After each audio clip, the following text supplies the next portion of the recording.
So you've decided to set up your LLC, but you're wondering exactly how much is this whole thing going to cost? And that's what we're going to talk about on today's video. Let's hop to it.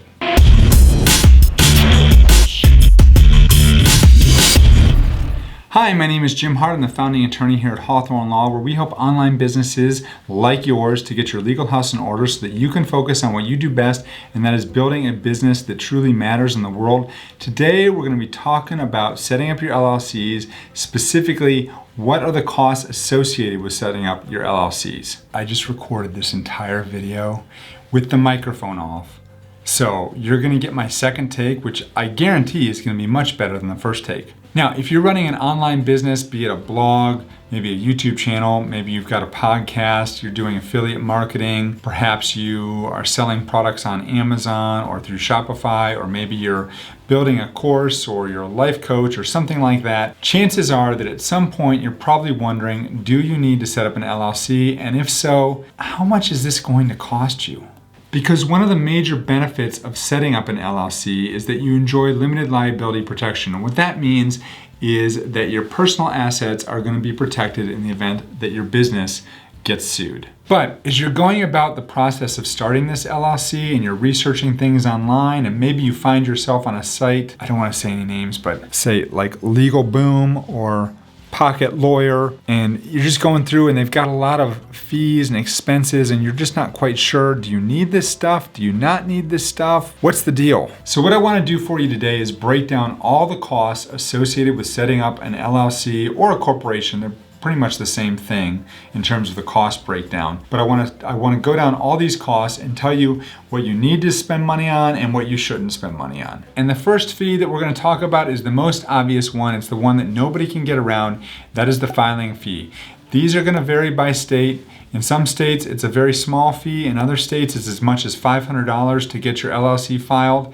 And you just can't avoid this. When you're going to file those articles of organization, you have to pay your filing fees. Before you even go about the process of filing your articles of organization, you're going to have to draft your articles of organization.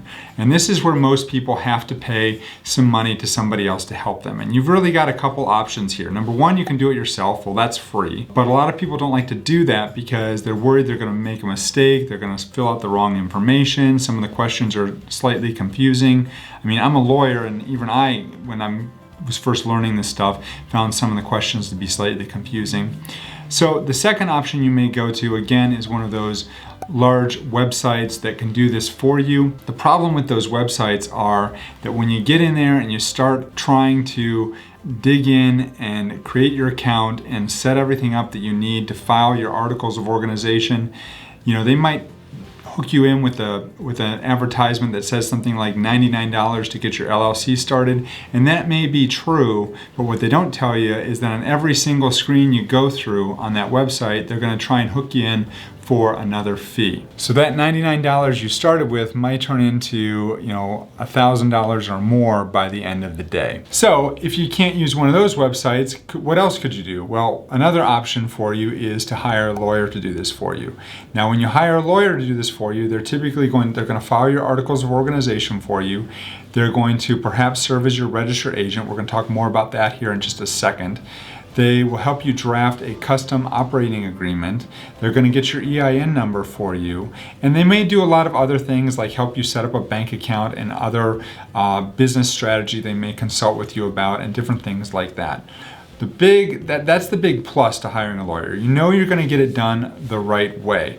The downside to hiring a lawyer is it can be expensive to the tune of somewhere between $1,000 to $3,000, depending on how many services you include and how much time the lawyer takes to help you set up your business.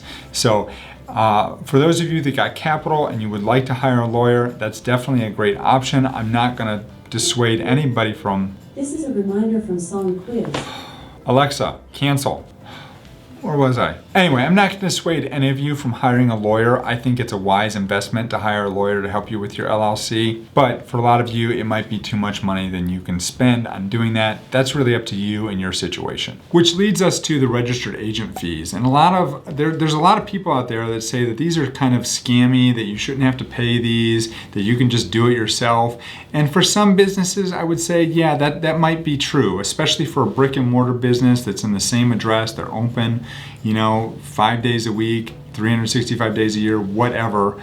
But if you are an online business and you're a single member LLC and you're a solopreneur and you're just starting your online business and you want to travel, you want that lifestyle freedom, you want to be able to go where you want, when you want, and not worry about being in an office, tied to an office, so that you can get some sort of legal documents if you're going to get served with them, then spending the $100 to $200 a year to hire a registered agent is probably not a bad investment.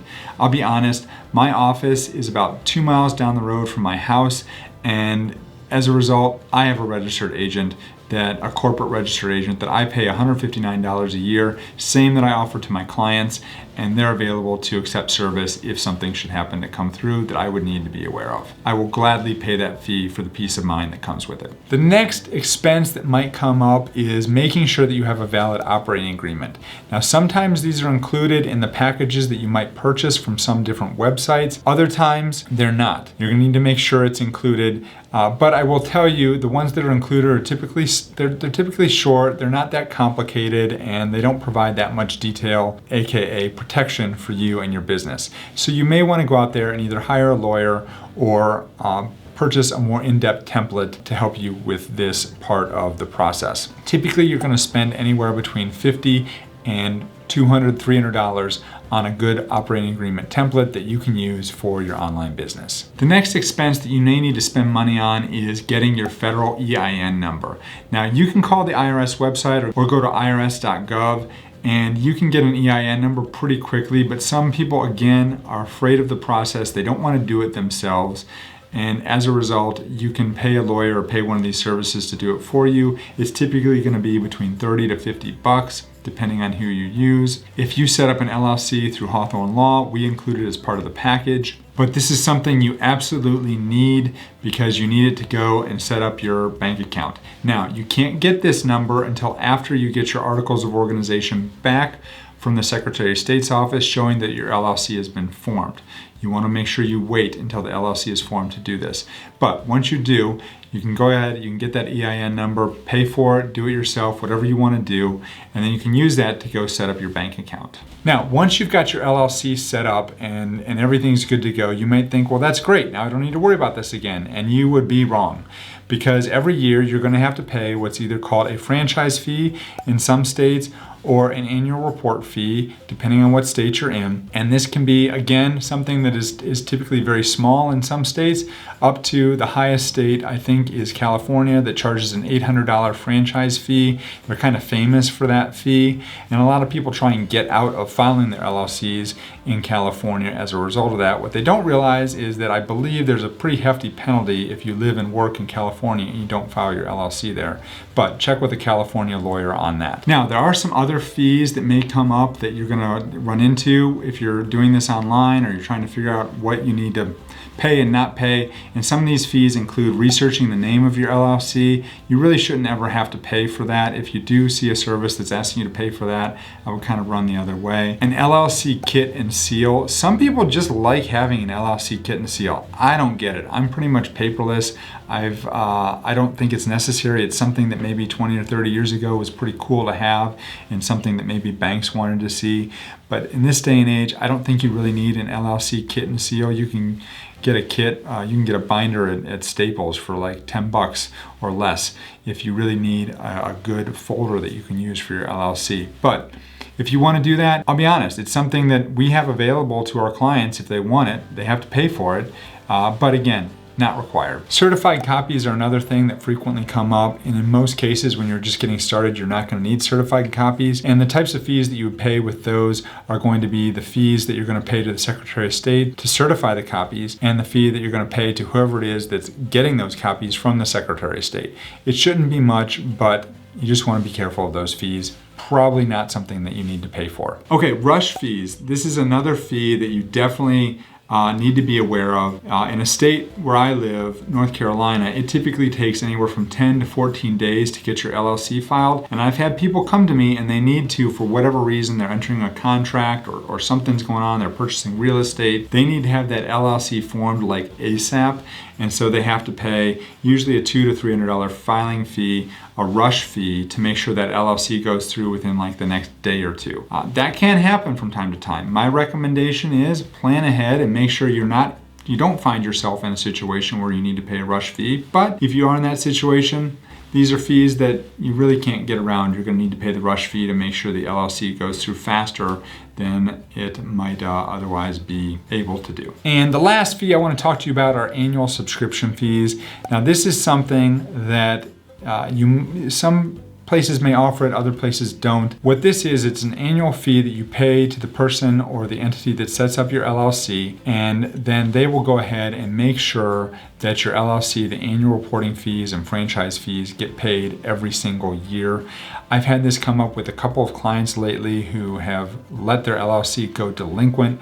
I had a case a while back where it cost a client hundreds of thousands of dollars because he did business with an LLC that was actually not in existence anymore because it was delinquent because it hadn't paid its filing fees. And the problem with that is if your LLC goes delinquent, anything your LLC does from that point forward is basically void. You can't enter into any contracts, you can't enforce any contracts. If you're transferring, buying, or selling real estate, none of those deeds are going to be valid. It can be a big problem. Again, I've seen this come up with a couple clients lately, and it is expensive to get that LLC reinstated. So you do want to make sure, if you think that you're the type of person who's going to have a hard time paying these fees on an annual basis, remembering, I should say, to pay these fees on an annual basis, then paying that annual subscription fee might be a good investment for you. All right, if you're watching this whole video and you're still wondering whether or not an LLC is something that is right for you and your business, I've done another video right here that you definitely are going to want to check out. It talks about whether or not you should form an LLC for your business. Oh, and by the way, I'm doing a special training tomorrow, link down below if you want to register for that, that'll show you more things that you need to know to legally protect your business. Talk soon. See you in the next video. Have a good night.